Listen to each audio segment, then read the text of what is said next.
Hello, kulumbai. आङो नै दिनैहाय हेजेलनि थाखाय जाग्रा बानायनो नागिरदों आरो फार्स्टआवनो लादों आङो दालि गोमो, दालि गोथां, दालि गोजा, माइरं जोसा, ओमफ्राय बादाम, काजु बादाम, आलमन्ड बेफोरखौ लाबाय आरोना।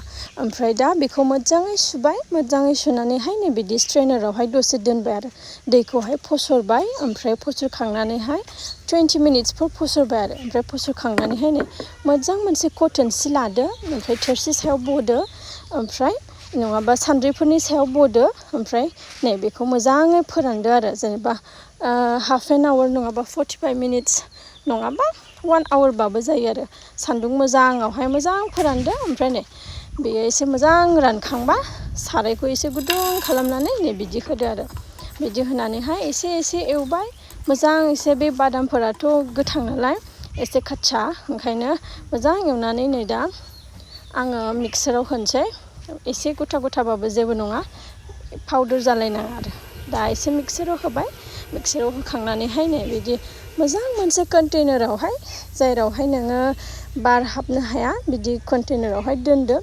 1 मासफोर थाङो, बेयो जेबो नङा, खिन्थु आं एसेल' बानायदों आरो नेक्स्ट टाइमाव आलदा एसे इनग्रिडियेन्ट्सफोर होदेरगोन होननानै बिदिल' बानायदों। बिसोरबो बरिं मोनोना मोनसेखौनो गोबाव जाबाय थानो, ओंखायनो दा बेखौहाय नोङो रेडि जाबाय बियो। नोङो दैयावहाय जेनेबा 20 मिनिट्स 25 मिनिट्स बेखौहाय बयल खालामनानै आराम जाहोबाय थादो आरो जेबो नङा। जोंहा नै हेजेला जा एक्साइटेड जानो थाखाय जा खुसि, दा हेजेलखौबो जाहोनोसै आङो नै। नोंथांमोनहाबो बिदिनो जाहोनो हागोन, आरो सोरबाफोरहा माबायदि जाहोयो आंनोबो एसे शेयार खालामहरबानो जाबाय कमेन्ट्सआवहाय, आंबो ट्राइ खालामनो आरो। दा जाबाय नै हेजेला। हास्लाब खालिमोन मानसिया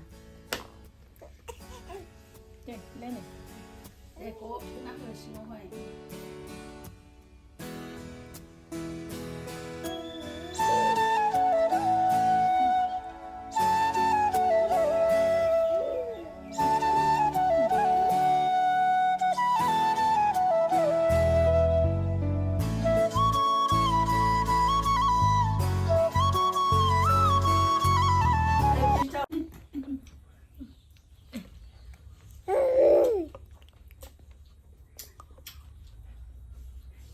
nice.